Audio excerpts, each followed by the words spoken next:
The other reason that I give this award and that my wife and I continue to give generously to Howard University is because of your keynote speaker, the Honorable Mayor Michael Bloomberg.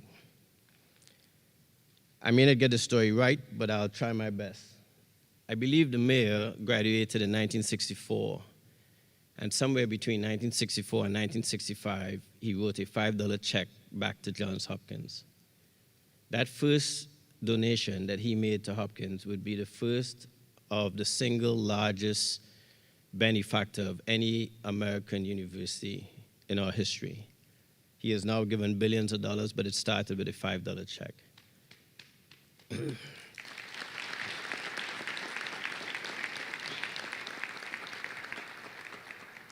So we're going to be at the door collecting your $5, just to be clear.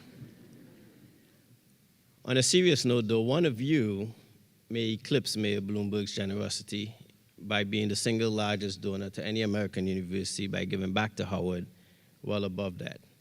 But it's not just your treasure that we're looking for. We're looking for your time, and we're also looking for your compassion. One of the things that you must do with this degree that you will receive today is to go out and serve others. Our motto is truth and service. You came here and you got the truth. You got the truth on late nights in OBGYN, on early morning rounds in the SICU. But ultimately, what we want you to do is to go out and serve others with that truth.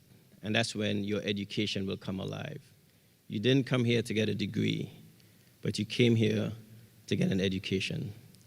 But that education only comes alive when you go out and serve others. I still operate, partly because it's the only place where nobody in this university tells me what to do, but also it is a place where I get to fulfill my passion. I get to look at patients who are just on that precipice, who are unsure of what tomorrow may hold. And so what you will give is what our mentor always used to say to us, Dr. LaFall, that hope is the anticipation of tomorrow. And that is what you're going to give to people that you see. But remember, as you do that, it's not just their disease, but it's their social circumstance.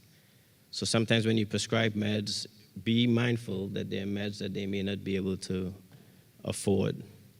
Be mindful that when you ask them to quarantine, that they may be living in a home with 8 other people and do not have the luxury of that quarantine.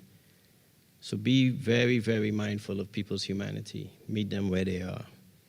Howard University has graduated more African American physicians than any single institution in this country.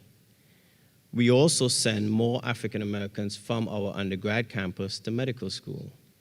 And just as importantly, we send more African Americans from our undergraduate campus to go on to get PhDs in STEM all over this country. You are part of that legacy today. You will join the ranks of the Dr. Drews and the Dr. LaSalle LaFalls. And so you have a responsibility, as you do that, to be mindful of the others.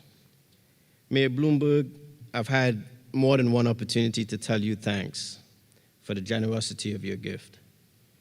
And we appreciate that generosity significantly, because student debt, especially for medical students, is absolutely astronomical, and we recognize that. Howard University is the 7th most selective medical school in the country. This year we received over 11,000 applications, and we will only enroll a class of 126 students, most of whom will look exactly like you.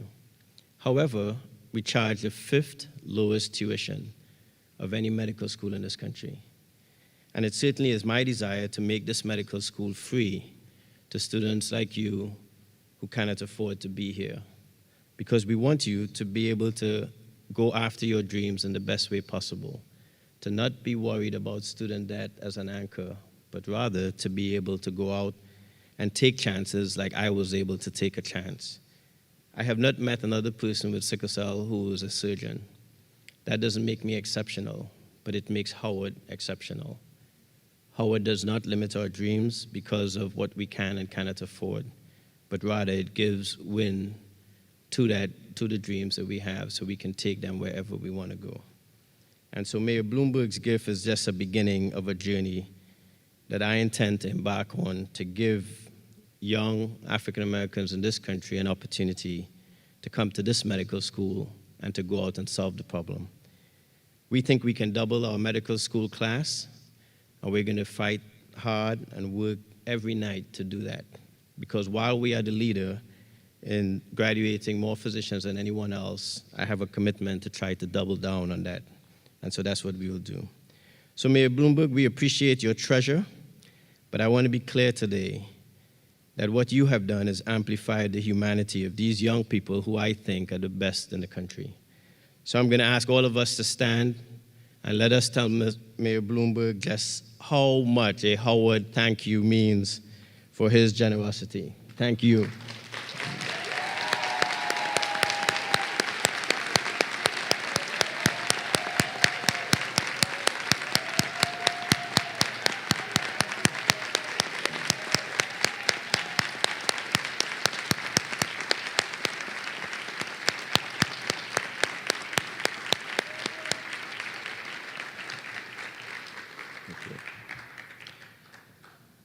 So I'm going to introduce and confer our honorary degree to our distinguished keynote speaker. So I ask Chairman Morse.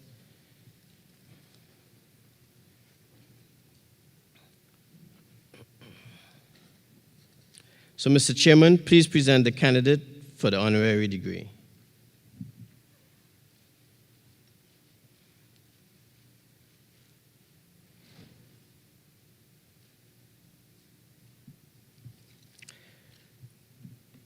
Michael Rubens Bloomberg, financial titan, an innovative entrepreneur, servant leader, creative and courageous global philanthropist, and dynamic humanitarian. You are one of the world's most distinguished and revered corporate giants. Your expertise and powerful leadership have been magnificently manifested as you have built an illustrious career and reputation in various roles. A three-time mayor of New York City, majority owner and co-founder of Bloomberg LP, the financial information technology and media company that started it all. Bloomberg Philanthropies, now at more than $11 billion in donations, including 5 areas: public health, arts and culture, education, the environment, and government innovation. Bloomberg Associates, a pro bono consultancy assisting mayors around the world, author and co-author, and the many other projects and causes you champion. With data-defining inequities in health, wealth, and the access to education for Blacks pursuing medical degrees, you relied also on scientific findings showing that the Black population receives more effective service and better outcomes in critical areas when under the care of Black doctors, who often prefer to practice in underserved communities. Thus, the Bloomberg Philanthropies Greenwood initiative, named for the thriving Black neighborhood in Tulsa, Oklahoma, destroyed in the 1921 racist massacre, was launched with a $100 million gift to 4 medical schools at historically Black colleges and universities, with the Howard University College of Medicine receiving over $31 million to support scholarships for current students with financial need.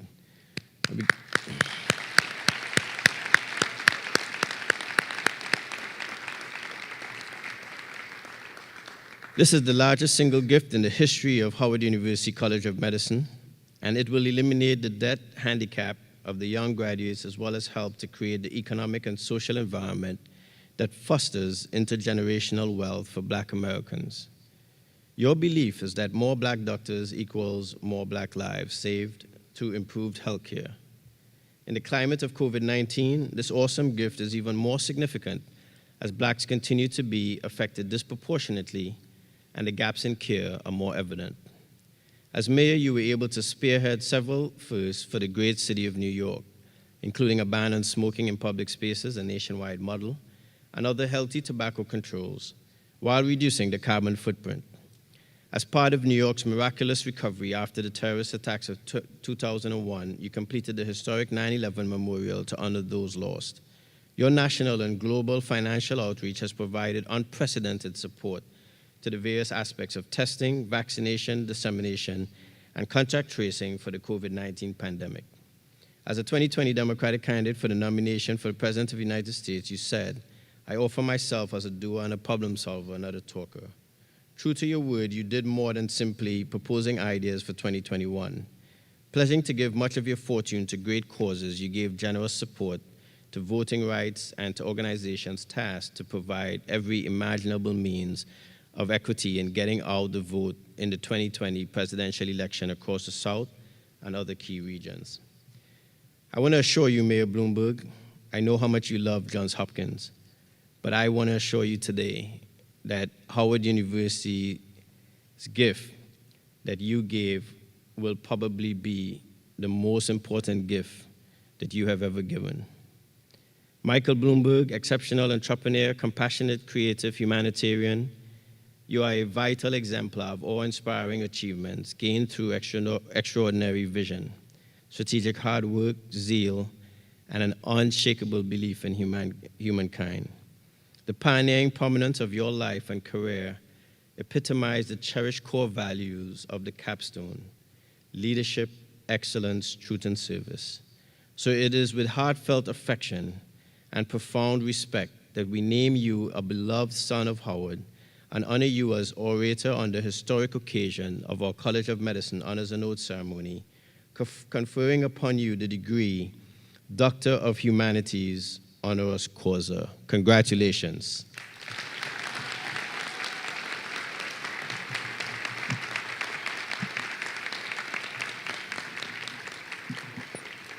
Yes, let's stand and welcome Mr. Bloomberg. Let's give him a Howard welcome.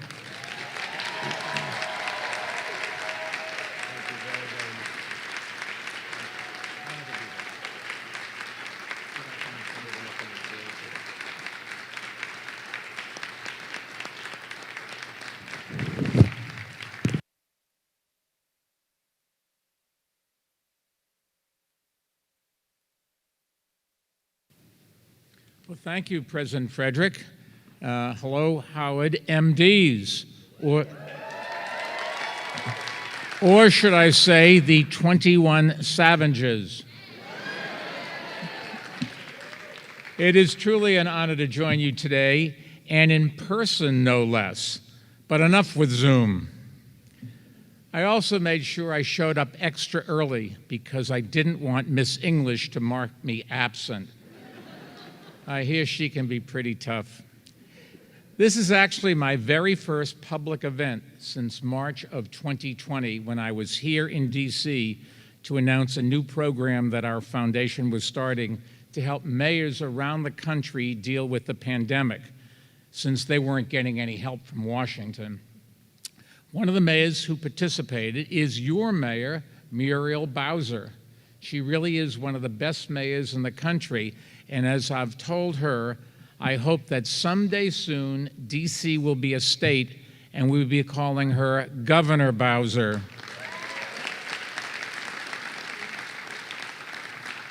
Now, I know your families and friends wish that they could be here sitting with you, but even though they're watching the live stream, they're still bursting with love and pride right now.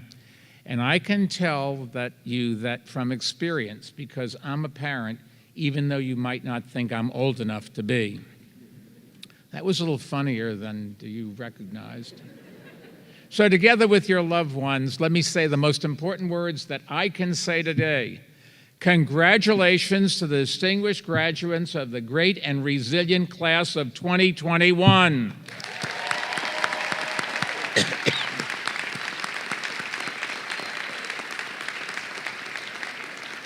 Now, I say resilient because over the past year, you've come through 3 different crucibles: medical school and all of its intellectual rigors, the pandemic, whose toll you witnessed firsthand as you worked on the front lines to save lives, and a reckoning, or at least the start of one, with America's long history of racial injustice.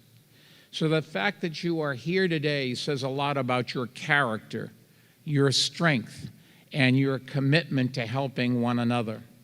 Because the truth is, none of us accomplish anything by ourselves. All of us are here because others supported us, taught us, pushed us, and sacrificed for us. And no one deserves more credit for doing all of that than your parents and families, and I think they deserve a big round of applause from you.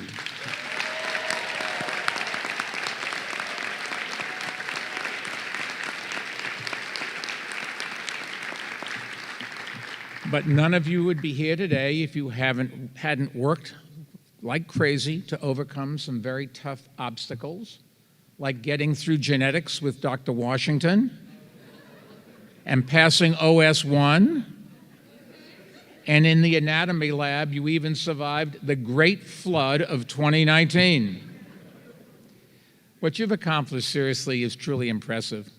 The academic expertise you've developed, the cutting-edge research you've participated in, the clinical work you've done to help heal patients, and in the end, you successfully turned in your short white coats for the long white ones. Just don't trip on the tails on your way to the Cloak and Dagger tonight. And while I know you'll miss fighting the dental students for study space in the dungeon and grabbing a bite on Wing Wednesday at the hospital, today you are officially doctors. And so give yourself a big round of applause, too. You deserve it.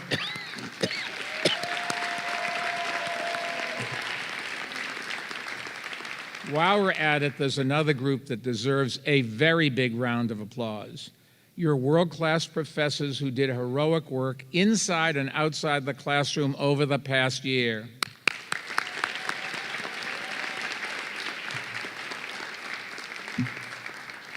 Now, for some of you, this is a lifelong dream fulfilled. Maybe as a kid, you were like my grandkids are now, playing with a toy doctor's kit and checking grandpa's blood pressure. I love those checkups. Or maybe you met the oncologist who cared for an ill family member with skill and compassion, and you imagined yourself doing the same. Or maybe you saw in your own community a need for more doctors who looked like your parents and your aunts and your uncles. Actually, that last reason is why I am here with you today, and it's what I'd like to talk a little bit about. Last summer, when I decided to give $100 million split among the 4 historically black medical schools to make them affordable, I didn't do it because I'm a nice guy, although I think I'm a pretty nice guy. Let's see whether anybody else does. Seriously, I gave the money because I love our country, and I believe in its promise. And I believe I was taught as a child that all of us have a role to play in battling the racial discrimination that was holding America back then and is still holding us back now. I saw an opportunity to help us tackle 2 of the country's biggest challenges, which are glaring examples of where our history is hurting our future. I'm talking about the extreme racial disparities that exist in life expectancy and in wealth. When the average black family in America has 1/10 the wealth of the average white family, that is unbelievable, and it's a national disgrace. When life expectancy for black Americans is 6 years shorter than it is for white Americans, that is also a national disgrace. The fact of the matter is, these 2 things are related, and to solve either, we have to tackle both. The question is, how do we do that? Well, at Bloomberg Philanthropies, we believe in following the data to solve problems. And here's what the data told us. Medical bills are one of the largest debt burdens within black communities, which harms both wealth and health. So, how do we reduce medical debt? Well, again, we looked to the data. And we found that black patients are 34% more likely to receive preventive care measures when they are seen by black doctors. But while 13% of the U.S. population is black, only 5% of doctors are black. Okay, the data says we need to increase the number of black doctors. How do we do that? Well, 25% of practicing black doctors default on their student loans within 6 years, compared to only 11% of white doctors who default on their loans. So if we can help you and other black doctors pay off your loans, you can focus on why you wanted to wear that long white coat. to treat patients, cure diseases, save lives, and strengthen communities. Of course, no amount of philanthropies is going to close all the racial gaps in health and welfare. It's going to take a comprehensive effort led by government. But all of us have a responsibility to do what we can. And as the past year has tragically illustrated, those with the wherewithal to help need to step up to the plate right now. Now, I've been very fortunate in my career. I didn't come from money, damn it. My father made $6,000 the best year of his life, and I took out loans in order to attend Johns Hopkins just down the road in Baltimore. And I worked 5 days a week all year long at a campus parking lot to pay my tuition. But I've always believed that the ultimate in financial planning is to bounce the check to the funeral home. So I'm trying to do that, and you're helping me. I guess I should say thank you. Our foundation's gift to Howard grew out of the work that we began last year that we call the Greenwood Initiative. I imagine most of you know the story of the Greenwood race massacre in Tulsa, Oklahoma, but too many Americans don't know about it, or about all of the other similar instances that deprived black families of their homes, their savings, their jobs, and too often their lives. We are still living with the effects of generations of racial theft and violence, and that includes a COVID death rate for black Americans that has been twice the rate of white Americans. That national tragedy has shone a bright spotlight on the need to confront the long, lingering, and large-scale legacy of racial discrimination in America. So we're making an investment in your future because we believe that you are uniquely positioned to help to do it. There's another factor that contributes to the racial gaps in health and welfare that all of you are also uniquely positioned to challenge. It's an epidemic that affects communities all over our country, and it devastates families of all colors and all backgrounds. Some of you may have a friend or a family member or a neighbor who has been a victim. Other countries have taken effective measures to stop it. But here, politicians bury their heads in the sand. Now, I could be talking about COVID-19, but even after we get COVID under control, we'll continue to rage if we don't get serious about ending it. I'm talking, as you may have guessed, about gun violence. I remember a doctor at the Johns Hopkins Hospital in Baltimore telling me the first time they see a patient with a gunshot wound, it's typically in the arm. The doctor said it was likely he would see that very same patient again, only the second time, based on his experience, often it would be a gunshot wound to the stomach. And sadly, after 2 hospital visits, the doctor said he was likely to see that patient a third time. But that time, the only thing they could do was to call the forensic pathologist.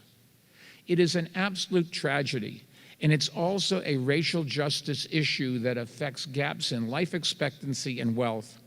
Because even though black men make up just 6% of the US population, they make up more than 50% of gun homicide victims.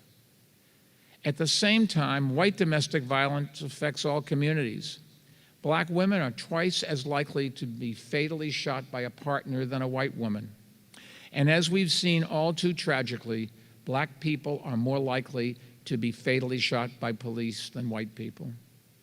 Because these disparities have profound implications not only for life expectancy, but also for black wealth accumulation.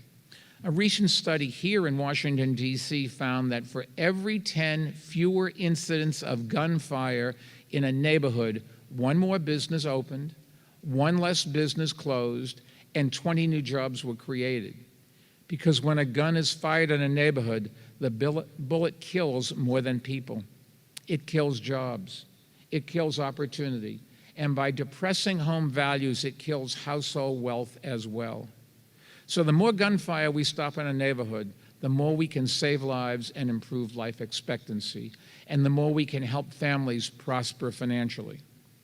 I know it can be done because we've done it. In New York City, we cut the number of murders by 50%. and that helped us increase life expectancy by 3 whole years for all New Yorkers and spread jobs to areas that long lacked them. Other cities have also made major progress, so this can be done, and all of you can help do it. During your residency and over the course of your careers, you may end up treating victims or comforting their families, or working in communities suffering from the trauma. I know it will be difficult because as mayor of New York, I've been to too many funerals. I've seen too much grief in the eyes of survivors, parents, siblings, children. It never gets any easier explaining to them what happened. And so today I'm asking for your help, not only as doctors, but as citizens and community leaders. I've devoted a great deal of time and resources to this work over the past 2 decades. I'm glad to say that we've made some progress passing stronger gun laws and beating the NRA in states around the country, which no one thought was possible when we started. A group I helped create, Every Town for Gun Safety, now has 6 million supporters. That's a lot, but it's not enough, and I'll tell you why. Right now, miles from here on Capitol Hill, we're fighting to pass a bill that would strengthen background checks on gun purchases. It's the best chance we've had to pass a bill through Congress in almost a decade, and I'm hopeful that we'll get it done.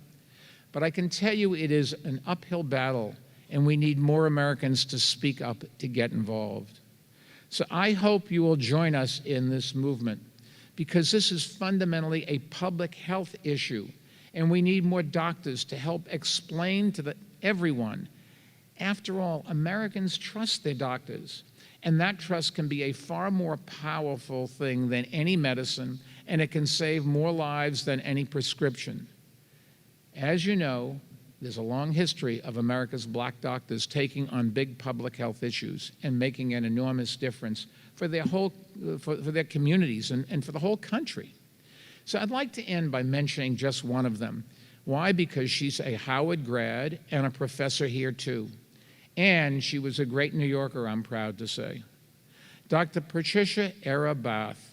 Dr. Bath was born and raised in Harlem. As a med student here at Howard, she organized students to provide health care to those in need during Dr. King's Poor People's Campaign back in 1968. After that summer, she interned at Harlem Hospital and collected data. She found that her black parents experienced blindness, that black patients experienced blindness at about twice the rate of whites. She was part of the first team to perform eye surgery at Harlem Hospital, and she became a trailblazer in her field, who held numerous patents for medical innovations and who showed how it really is possible to take on racial disparities in healthcare and close them. 2 years ago this month, she died, too young at only 76. But all of you now have the opportunity to build on her legacy by saving lives, pioneering new ideas, working for racial and gender equality, and making the country healthier, stronger, safer, and more just for generations to come. I have great confidence that you'll do just that in big and exciting ways, and I've made a bet on it. But right now, you have another very important job ahead, I will admit. It's called celebrating. So tonight, I hope you'll have one more $20 margarita pitcher at El Rey. Just don't do it by yourself. And tomorrow, I hope you'll start helping to heal a country that urgently needs you. I know you'll answer the call. Thank you.